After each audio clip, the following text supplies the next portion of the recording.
Okay, here we are. This is Tom Arthur, me, and I am interviewing my grandmother, Mary White. And today is April 15th, 2004. And I'm here in Indianapolis for the last of a series of classes I'm taking on spiritual formation. And I'm taking the opportunity to interview my grandmother. I just passed my 62nd wedding anniversary, the 12th. April 12th? I didn't know that. 62 years. Well, this is going to be kind of a rambling interview. I've written down some things I'd like to cover and ask you about, and we'll see where it goes. Okay. Why don't you start by telling us when you were born? I was born September the 3rd, 1920, in a little country home out by the railroad. In what town? Newcastle, Indiana. And who are your parents? My parents were Fred and Nellie Salatin. And did you have any other brothers and sisters? Oh, yes. I have 3 brothers and 1 sister. And are they older or younger? Jim is older, 2 years. Bill was 2 years younger. And David's 4 years younger. And Sarah is 10 years younger. And now are they all still alive? No, Bill died maybe 15 years ago. And he was a wonderful brother. He was a wonderful Christian. So what was it like growing up with all these brothers and sisters? Well, I was the only girl, and I was for a while. And I was kind of taken care of in lots of ways that probably wouldn't have been if there had been other girls in the family. What do you mean by that, taken care of? Spatial things. Did they get you special things or pay special attention to you? They gave me special attention, and my dad wouldn't let me wear any overalls. I wanted to wear overalls like the boys, and he wouldn't let me. I was a girl. So girls were supposed to wear dresses and no overalls. Yeah. Are you talking about the kind that come up over your chest there? And like farmer's overalls? Bib overalls. Okay. Yeah. Nor any kind of pants. I just had to wear dresses. So did you eventually end up liking wearing dresses, or did you? Yes, I like dresses. I like dresses. I had dresses made out of feed sacks. You did? First, they were just plain feed sacks, and then a little bit later, they got to be flowered because people they knew that people were wearing them, were using them for material. That was during the Depression. When you were born in 1920, you said? Mm-hmm. And the Depression was 1930s. So you would have been a young teenager? 10. Okay. So preteen. Mother did the sewing. I wore the dresses. What kind of impact did the Depression have on your family? Not too much, because my dad always had work. He worked at the Chrysler building, and he never got laid off. He always had work. What kind of work did he do with Chrysler? He's a tool maker. Why do you think he never got laid off? I don't know. He was needed, I guess. Mm-hmm. What did your mom do? Oh, she was a mother, that's for sure. Mm-hmm. She was a mother, and she was a hard worker. She milked the cows and did garden work and did lots of canning. And we even butchered once a year. Dad would have one cow to butcher, and then Mother would can some of the meat even. So we had canned food all the time. And that's one reason, I guess, why the depression didn't bother us, because he had a big garden and was able to supply the needs for the table, for the kids. So you had some livestock and some cows, and what else? We had one cow. We always had one cow. I forget what her name was. We had one cow. And did you have her, did she give birth to cows each year, or did you buy another cow each year? She would birth them. Okay. And you would save one and... Yeah, we had, that one would be the one that would be butchered in the fall. Okay. Did you have any other livestock? Chickens and rabbits. I guess that's all. I don't think we had any turkeys then. Did you have any responsibilities as a kid growing up for gardening or taking care of the animals? Not really, but I loved housework, and I helped my mother with the house and with the canning and everything.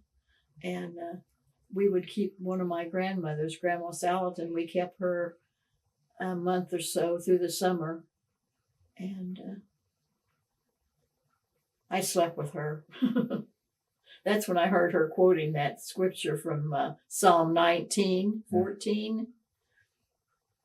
Tell me about, what do you mean? What did you hear her doing or see her doing? What? What did you see her doing, or what My was grandmother? Yes. Oh, she would help in the kitchen, and she'd help with the canning, the peeling, and the stuff like that. And sometimes she was trying, but that's okay. She was a good lady. But as far as Psalm 19, what was... Let the words of my mouth and the meditations of my heart be pleasing and acceptable in thy sight, O Lord, my God. And did she sit down next to the bed each day or each night and pray that? Or yes, she did. I slept with her.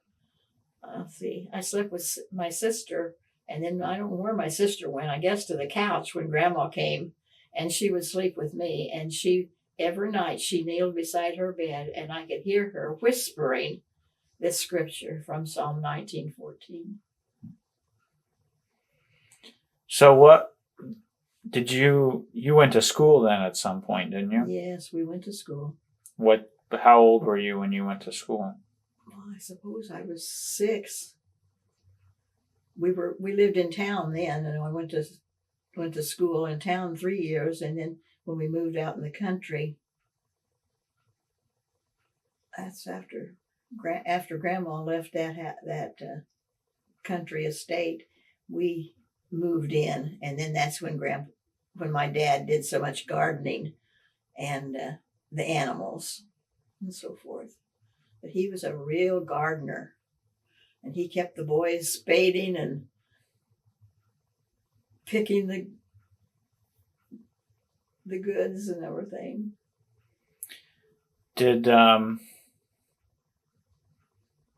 So describe an average day for me once you started going to school.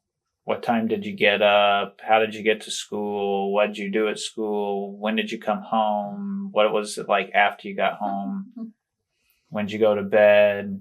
Oh, I don't remember what time we got up, but evidently it was pretty early because we had to walk to school. We walked a good mile to school, and there were neighbors who walked along with us. They were a little bit farther off than we were, but we walked to school, and I enjoyed my teachers, and I enjoyed school, especially recess. We'd have big recesses, and the boys would bring marbles. We played marbles then, and they would have big marble games, and the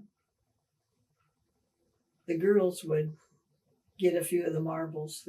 The boys that liked us, they'd give us some marbles. I had quite a collection of marbles. I'm going to change something here.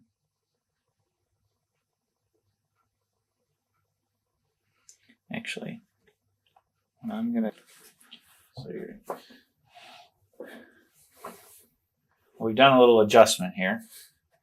So what was school like once you walked to school? I guess it's like any other school. We did our lessons, and we had music and art too during the week, certain days during the week. And I liked my teachers. Who was your favorite teacher? Oh, Mrs. Munson, I guess. That was 5th grade. Why was she your favorite teacher? She was pretty. And she let me carry notes.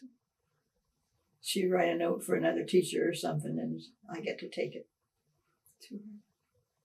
So were you a good student in school, or did you struggle in school? Very ordinary. Didn't make, I don't know. I had a hard time with history. What was your favorite subject? Home economics, I guess. We used to have a kitchen down in the basement, and we would make cornbread and different things to bake. I liked that. Then I took 4-H work too, 4-H club work, and I enjoyed that. Took baking. So in home economics, you did baking, and were there other things you did in that class? I don't remember anything else. We might have made some pudding and stuff like that, but I don't remember that. Just cooking, or did you Just learn bake. sewing or other things in the home? Well, I could have, but I didn't. I didn't want to sew. Let Mom do that. How'd you get along with all your brothers and sisters?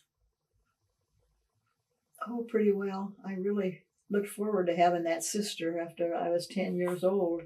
It was a lot of fun to have a sister. And the brothers, we got along fine. So did you We end helped. up being kind of a little mom with your baby sister when you were 10? Oh, yeah. I rode her in my doll buggy, and I enjoyed that baby. It's like a real live doll.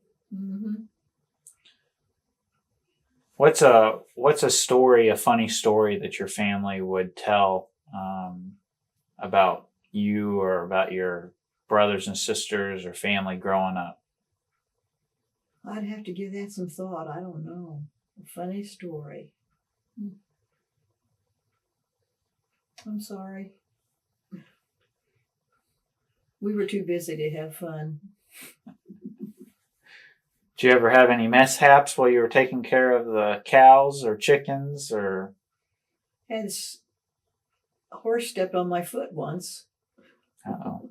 We had, Grandma had special farmers that came and took care of the farm when she didn't live there anymore. And they brought their horses and put them in the stable and fed them during noon and so forth. And I always wanted to be close to those horses. And I was leading one out once, and he stepped on my foot. Didn't hurt much, but I knew that it had been stepped on. Didn't break it? No. Do you know how your parents met? Yes, I guess I do. My grandfather and grandmother were very religious, I would say, and loved the church. And Grandpa was a go-getter. He would go into the city. They lived in the farm, and he would go into the city and invite the men that sat on the courthouse steps to come to church. It wasn't really a church. It was a what do they call it? Anyway, it was a little gathering. And my dad and my uncle were a couple of those men that got invited to church, and they came. And the girls' mother had 3 sisters, and they always had a bunch of young people at their house and their home, and for dinners. And they would play games in the yard and have lots of fun. And so they were part of that. And that's kind of the way they got acquainted. And when Dad asked her to marry him, she said she wouldn't marry him as long as he had cigars in his pocket. So he gave up his cigars and he turned to the Lord, and they were in the church all their lives. So your dad was someone that your grandfather picked up in town and brought to church, Mm-hmm. and then he met your grandfather's daughter Mm-hmm. and fell in love and got married. Mm-hmm. Okay. They were a cute couple. We got some pictures of them. Tell me a bit about your family's faith. So you said your grandparents were very religious. Tell me a little more about that and about your parents. Well, they were always taken to church. I read in Mother's diary once where they had been to prayer meeting, and she wrote that a drunk man had come and prayed. So the church was always important, and then the church grew, and they became not just a place of worship, but they became a Church of the Nazarene. They became affiliated with the Church of the Nazarene. And they were Nazarenes for quite a while, and something happened. I don't know just what all, but anyway, they went to the Wesleyan Methodist Church, and we were there, and that's where I met Paul, in the Wesleyan Methodist Church. Then we moved to Anderson, and we were back in the Nazarene Church again. How did you see them living out their faith each day? Oh, I can remember seeing Mother bow to her bed during the day, maybe take about 10 minutes and pray. And Dad would sit with a radio in his rocking chair and read the Bible. So they kept in touch with the Lord continually. Wasn't always easy, but they did it. And we're all in the church because of that, because of their faithfulness. When was a time that it was difficult? You said it wasn't always easy. When? Well, when we moved to Anderson, it was after a very hard winter, and Dad had been driving back and forth to work in Anderson. And they had some slick roads to travel on, and they just thought that was enough, so they would move to Anderson. What was the question you asked? When was a difficult time for them in their That was faith? a difficult time. Yeah. That was a difficult time. All the traveling? Yes, it took about an hour coming and going. And the chores were for somebody else to do. Do you know what... I know I've seen the family tree that Mom photocopied for me that you had. Oh, yeah. Talk a little bit about that lineage and when different families came over and where they settled and what you know about that history. I don't know too much about that. I would like to say something about Grandpa Smith, though. Okay. They lived in a beautiful country home, and they had bought some territory across the road, I think 80 acres, and they built a new house. And they didn't have it quite finished. They didn't have the upstairs finished, and they didn't have the good floors put in downstairs. But he went out one day to blow up stumps in the places where they wanted to plant the corn and so forth. And his hired hand was with him. And they at home, they heard this terrible explosion, and Grandpa was just blown to pieces. And that's the way he meant his death. But people were touched by it, and they helped, and his influence still kind of carries on. This was your grandfather. This was my grandfather, my mother's dad. He's the one that went out to bring the men into the church. How did your grandmother work through that? Oh, she was upset, of course, because she still had 2 girls at home. One was in college and the other one was just at home going to school. So she had a very hard time, but that didn't influence me much because I think I was 2, and I just kind of heard of it and saw it in the paper. I think I still have the writings about that from the newspaper.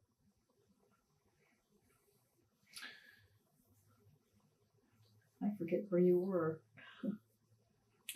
Did you, when you graduated from high school, or tell me what high school was like growing up? Well, I enjoyed Newcastle High School because I knew so many friends there. Then when we moved to Anderson, I was a sophomore, and I didn't have any friends much. And I didn't enjoy that quite as much, but I graduated in 1938. Did you date anybody while you were in high school? Just Paul. He We're drove back and forth from Newcastle. We're going to get to him in just a minute. Oh. What were some of the things that were popular while you were in high school? Were there fads that swept through, or? Well, I was a church person, so I didn't do much for the fads. I didn't do that. We had class parties, Sunday school class, and the church would have picnic, summer picnic. I always enjoyed that. Was there anything that ever came through that you really wanted to participate in, but you felt like you couldn't, your conscience wouldn't let you? I don't think so. I was just pretty happy to be a homebody.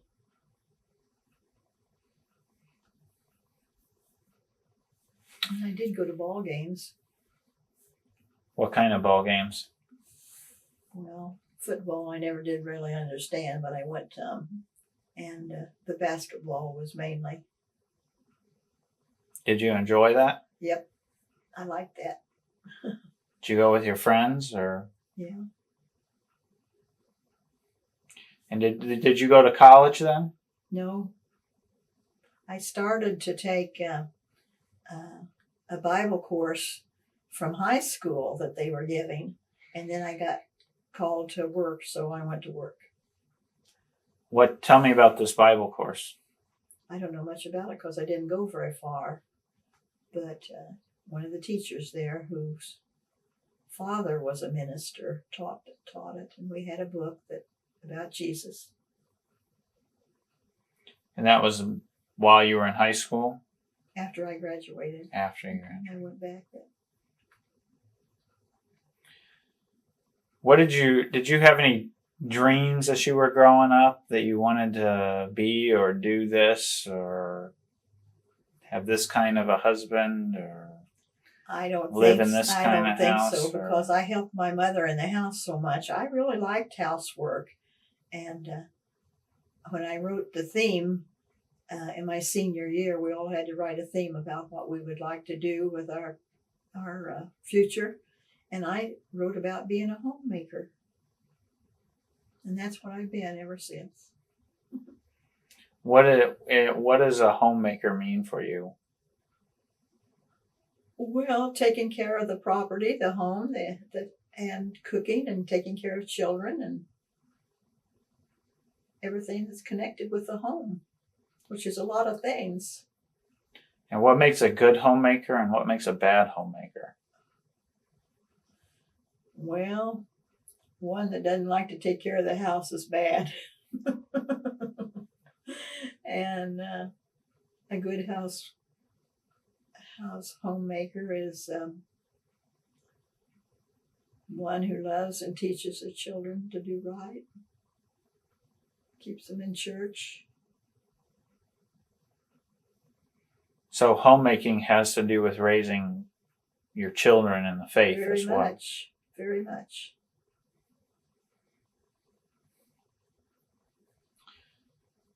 Tell me about going to church growing up. What was that like? Well, we always had Children's Day, and there would be pieces to say and songs to sing, and with groups. And one time, I think I must have been about 10 or 11, they had a contest for bringing in new people to church, and they were going to give a bunny or a bird, and I won the bird. Do you remember how many people you brought? No, I don't. Was it the Nazarene Church? Yes. Is that what you all grew up in? Mm-hmm. We grew up in the Nazarene Church. Why did your parents pick the Nazarene Church? Well, I guess they grew up there too. Grandma did, or my mother did, and it just passed on to the next generation. For we believed. What did you like about the church you grew up in? Well, I liked Sunday school, learning. I loved the music, and I still like the hymn music. I still like those beautiful hymns. And I'm never a musician. I didn't learn even to play the piano, and I wanted to so bad, but I didn't have a good teacher. What's your favorite hymn? I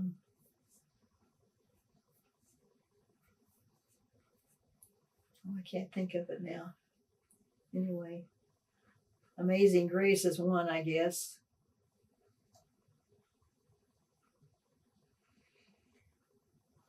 Just there's a lot of them. Mm-hmm. Do you enjoy singing? Yeah, I sing to myself even today. And I've realized that I don't have a very good way of singing anymore.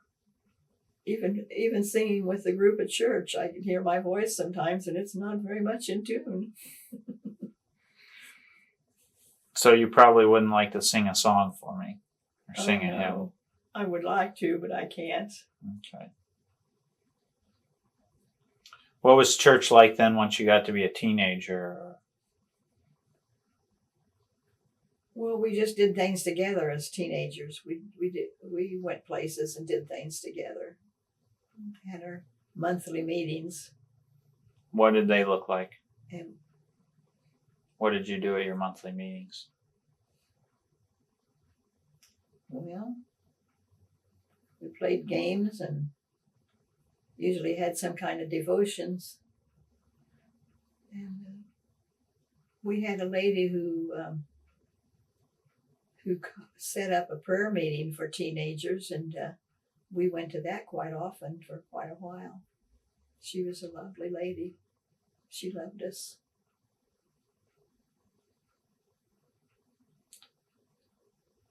What did a church service look like growing up? What time did you get there at? And how long did it last? And what did they do in it? Well, I guess it was about 9. We got there at 9:30. That was when Sunday school took up, and church would last. Sunday school was an hour, and church was at least an hour and a half. So we spent quite a little bit of time in church. So you'd get done with church about Close to noon. noon. How long was the sermon each Sunday? Too long sometimes. What was too long? Well, an hour was much too long. Would they preach sometimes for an hour? Well, the whole service would be more than an hour. I don't know, the preaching would be. Yeah, the preaching would be close to an hour.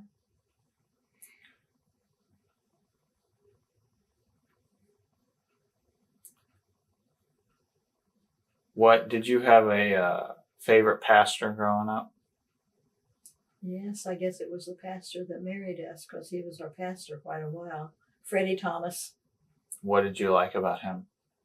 He was just neat and kind of one of us. Good preacher. See, What do you mean he was like one of us? he could mingle with us and help us. He was a boy preacher. What do you mean?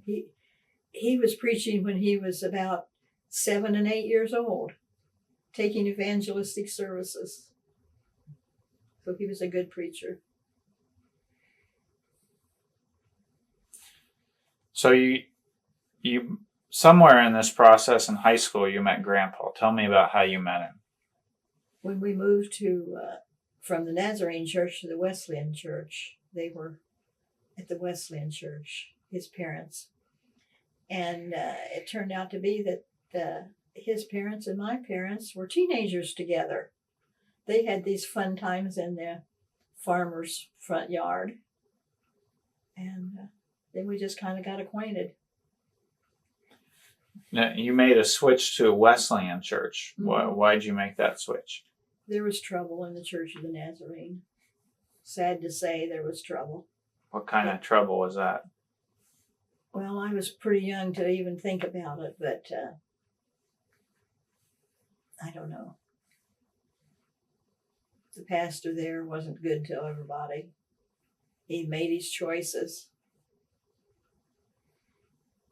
So your family decided to move to the Wesleyan church. So, mhm.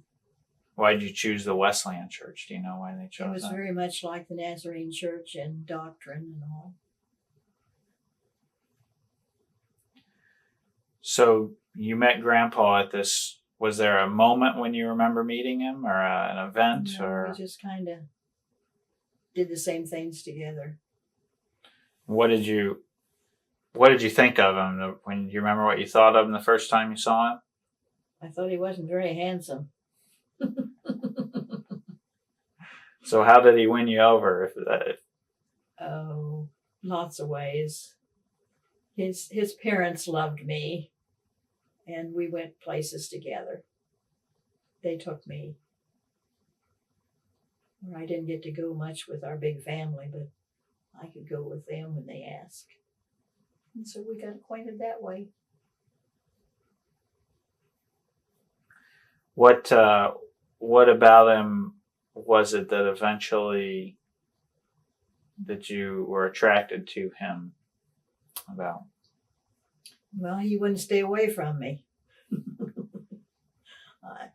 When we moved to Anderson, why he would come over at least once a week, and we'd go someplace together, a ball game or something. What kinds of things you did? A ball game? What are some of the other kinds of things you would do together? Oh, he'd take me to the Dairy Queen. And what types of things did you talk about? Whatever was in the news, I guess, and whatever was in the church. Do you ever remember having a point where you really disagreed with him on something that was in the news or in the church? Well, we disagreed on some things. Not a lot of things, but some things. I was more stern than he was. What's an example?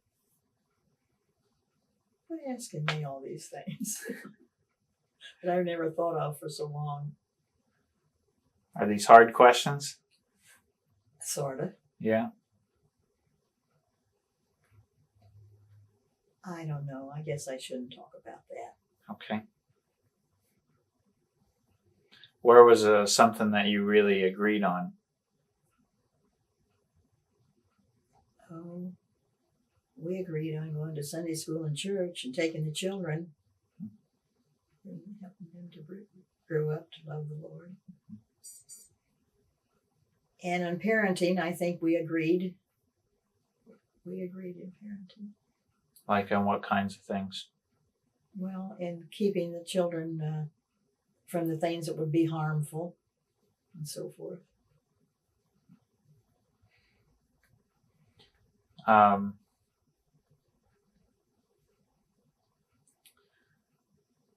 Did it sounds like you probably kept your disagreements kind of private between the two of you and didn't let that be a public I hope thing? so. I hope so.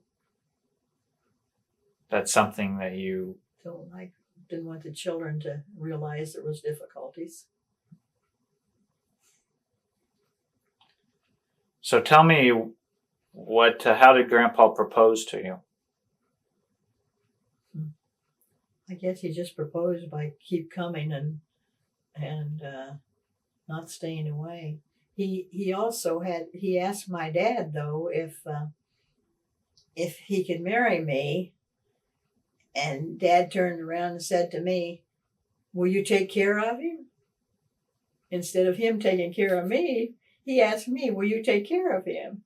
I think my dad was a little bit nervous too. So did he give his consent? Yes, he did.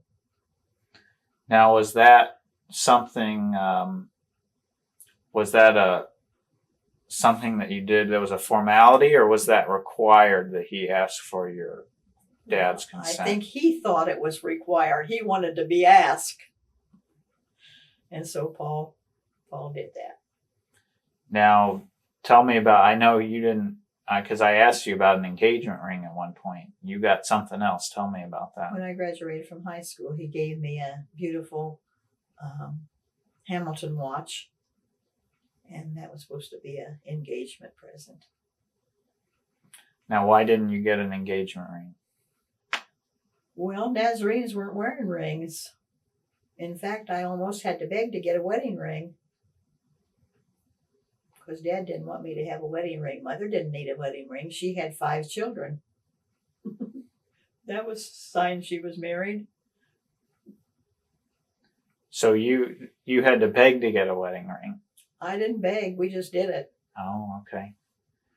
So how did you choose your wedding ring? What did you...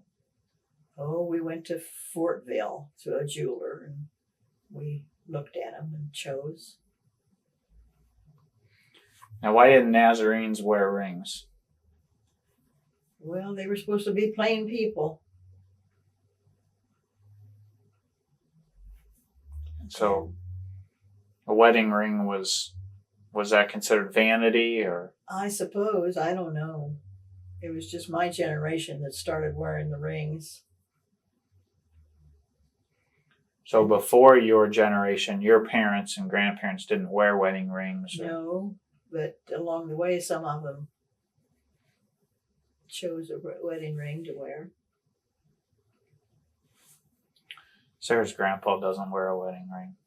Huh? Sarah's grandpa doesn't wear a No. wedding ring.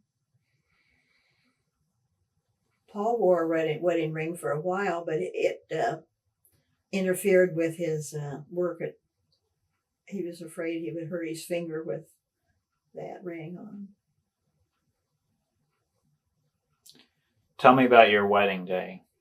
What was that like? Oh, it was exciting, I guess. People came from Cincinnati and all around, and we didn't have big church weddings then, but I wanted a church wedding, and we had a church wedding, and I bought white material to put down the aisle to walk on, and that was something new too that had never been done. And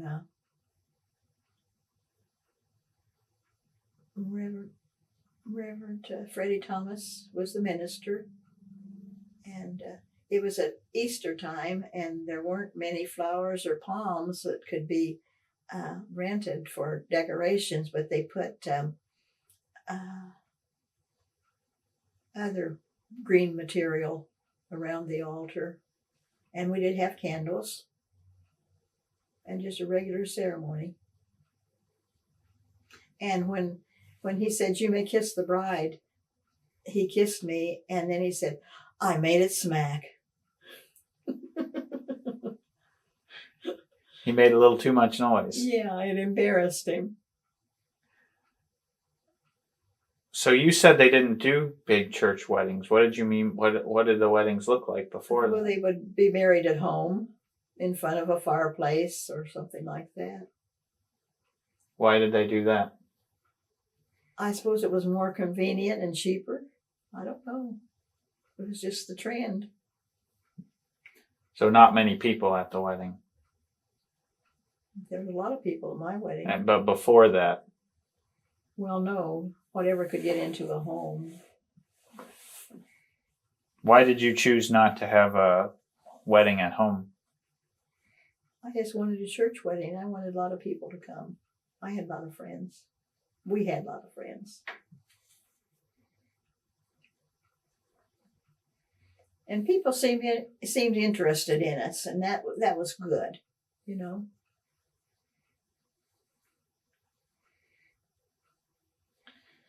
Now, this may not be a topic you want to talk about, which is fine, but I just am kind of curious. What were the politics like in your marriage? And I mean, as far as like national politics, how did you and Grandpa We were interact all with Republicans. politics? Why were you Republicans? Well, we believed in the people, I guess, that were going to be elected, but it was a family thing too, I think. Your parents and grandparents were Republicans. As far as I know. Did you and Grandpa usually agree on who was? Yes, we You were did. gonna We vote talked for him? about, yeah, we talk about it. Would you discuss it then? So you would talk about who was running, and And their politics, yeah. Yeah. was there ever a Republican that was running that you didn't know if you wanted to vote for him? No, I think it always vote Republican. There's too many Democrats that weren't very good. Who is a favorite president of your and Grandpa's? Well, probably Eisenhower. Why is that? Well, he seemed to know. He knew a lot about the needs of the country after being in the war himself. I think he had a tender heart.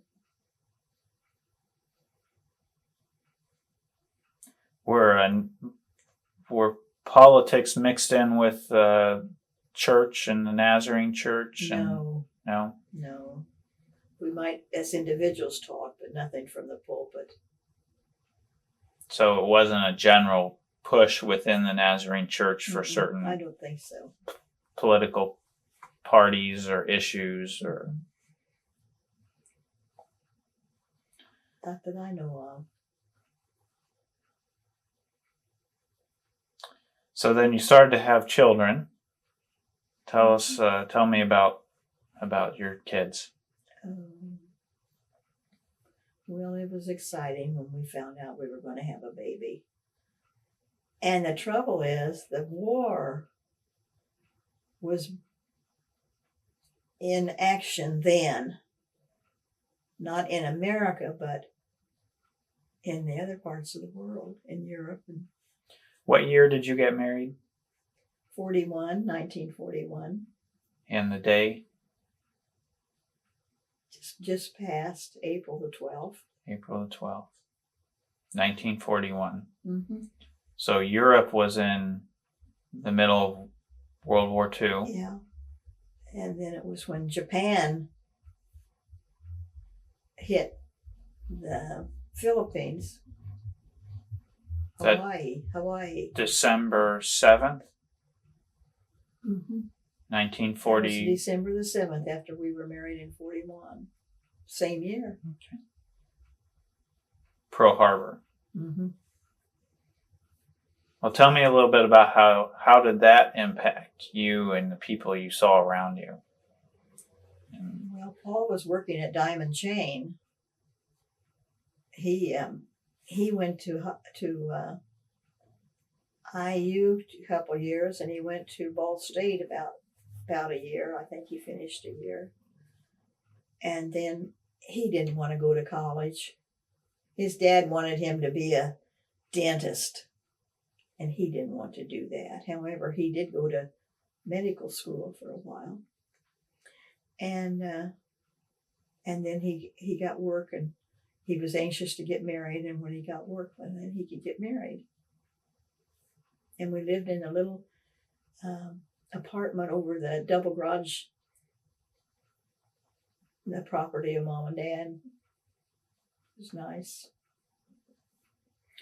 Where were you when you first heard about Pearl Harbor? We just came home from church and had the radio on, and there it was. Terrible. What was your reaction? Well, we were sorry, of course.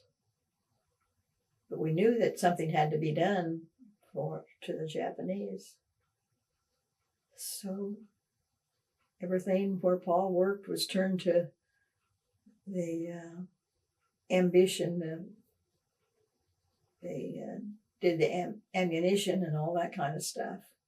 And I just gave Paul 4 of those bullets that his great-grandfather had made. So all the work stopped on cars and things like that, and was always turned right into what the nation needed for the war. Did you know any Japanese people at the time, or? No. They were mistreated, though, I understand, and they were put in places apart from the regular people. When did you find out about that? I think maybe after it was over, not knowing what the government had done. What did you guys think about that? Well, I thought it was necessary. It might have been brutal for some people, and for the ones that really cared about our country, but yet they couldn't take a chance. A chance that Some harm would come from these people, that they would care more about Japan than America.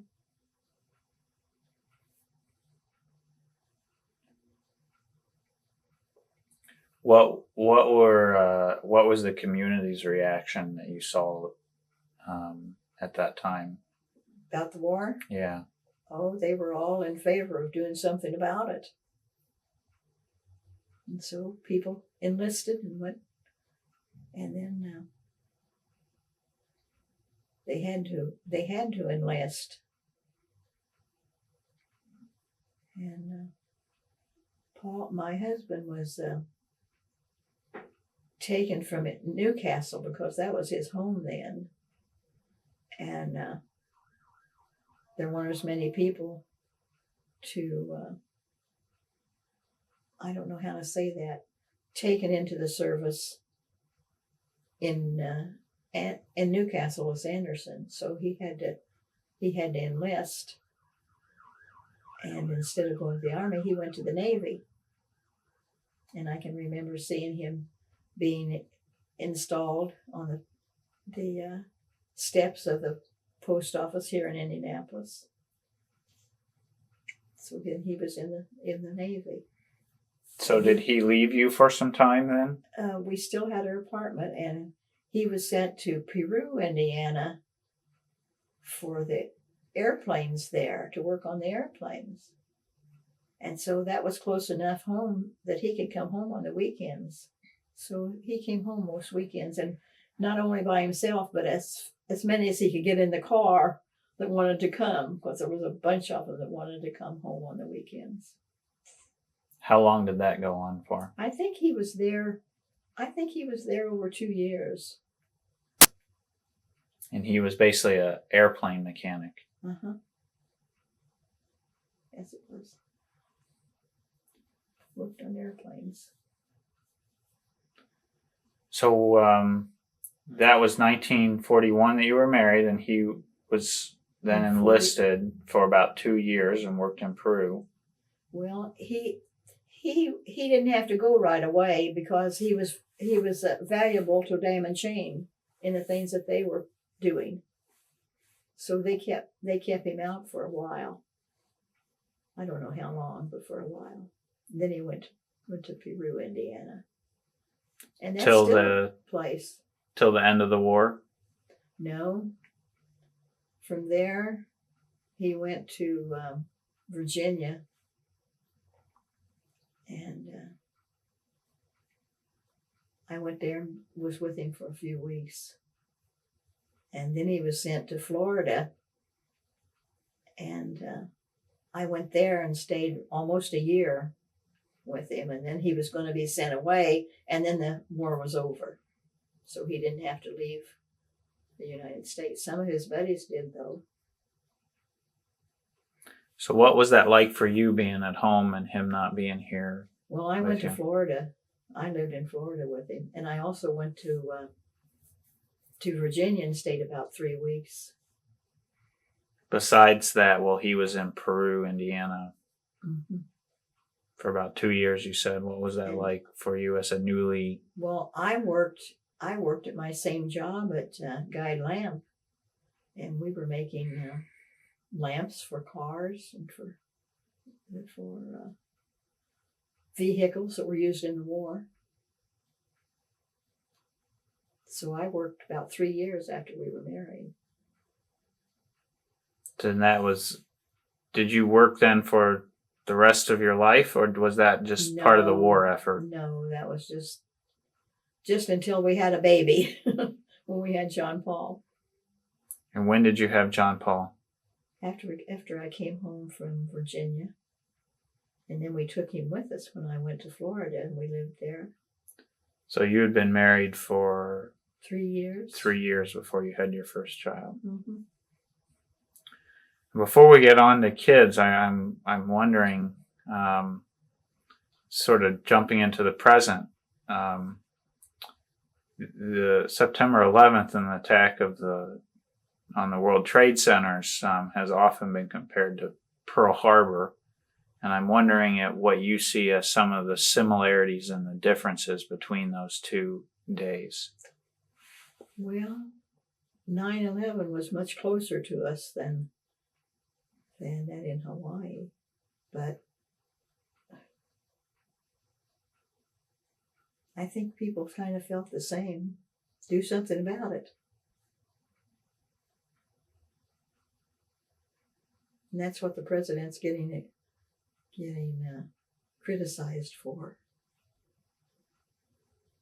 But he stands by, doesn't he? He stands by his decision. So September 11th being much closer to, you're talking about because it was on the continental U.S., did that increase the sense of anxiety that you saw in the community between the two? Well, yes, I think so. Yeah. Everybody was hurt about that, and they still are. How long was it, with Pearl Harbor before the nation, would you say, started to heal from that? Well, really, I think there's people who still are healing, because that was a terrible thing. All those precious people went down into the sea in that boat. I was working by a man that I liked very much, whose son was in that ship that went under. And I think he visited that later. He was a nice man. I liked him. Catholic. So how do you see people still healing from Pearl Harbor? Well, sometimes they have gatherings there, and there's lots of people that go that have been there and been hurt and know all about it. So we hear about that. I would characterize our relations with Japan as very friendly now, as a probably even an ally, an economic ally. How long did it take for that kind of a change to happen from an enemy to a I think partner? that happened pretty quick because Eisenhower said, no, it wasn't Eisenhower. Who was the man that said send missionaries to Japan? And I guess that's what we did. And I think our hearts were more or less broken for what had to be done to win the war. And missionaries went. Not enough. They went. People were ready. What did you think of when you heard about us dropping a atomic bomb on Japan? Oh, it was horror. It was horror. All those people being maimed, killed. Where were you when you heard about that? I don't remember. But I thought the president did the right thing. Had to stop some way. It had to be too bad.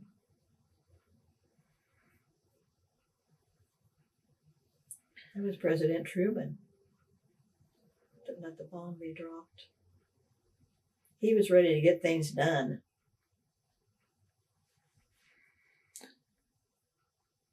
Well, let's move on to some more pleasant. When are you going to bring this to a close? When? I'm about halfway through my questions. Oh my goodness. I'm learning all sorts of stuff here. Is this okay? I guess. Are you tired? Yeah. Do you want to stop and take a break? No, it's all right. So you had John Paul in what, 1944 or? Mm-hmm. Mm-hmm. Tell me what, that was after you came back from Virginia. Yes.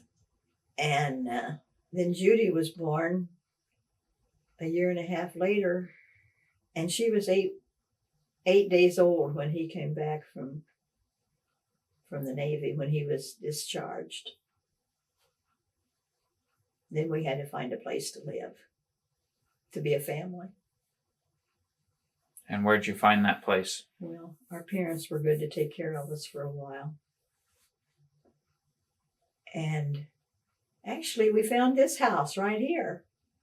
We Aunt Lizzie and Uncle Charlie, that's my dad's sister, lived close here. And he went with us all around the city trying to find a house to rent or to buy. And finally, when we got through that day, he said, I think there's a house over here by me that's for sale. So we came over here and we talked to the people, and it was for sale. And we didn't have any money with us, and we didn't have a bank account. But Paul says, I'm going home and I'm going to get some money and I'll come back. So he came back that same night and gave him a down payment on the house. And we've been here ever since. We moved in the first day of January. What would that be? 45, I think. 45 or 46? I think it was 45. So did he borrow money from his family, or? Yeah, his dad gave him some money. And I had some what did they call them? Government bonds, and we had a down payment. But his dad gave him whatever he needed that night to have the people to hold it for us. Do you remember how much you bought this house for? Yes. I'm almost afraid to tell you.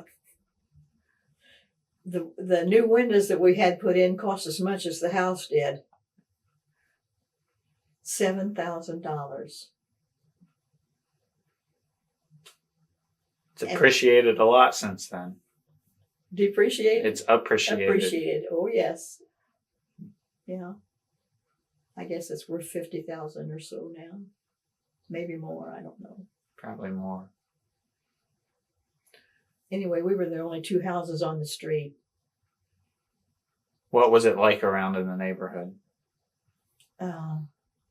There were some families and some children, and the Shadeland out here was a little blacktop road about like 13th Street is now,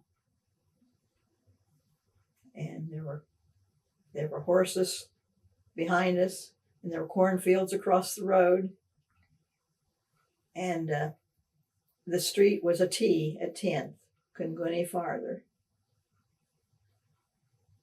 It was nice. It was country-like. We liked it. But they show progress today. All that across the street and all around us is progress. What do you think of all that? Well, I'd rather it be the other way, but there's some conveniences about it.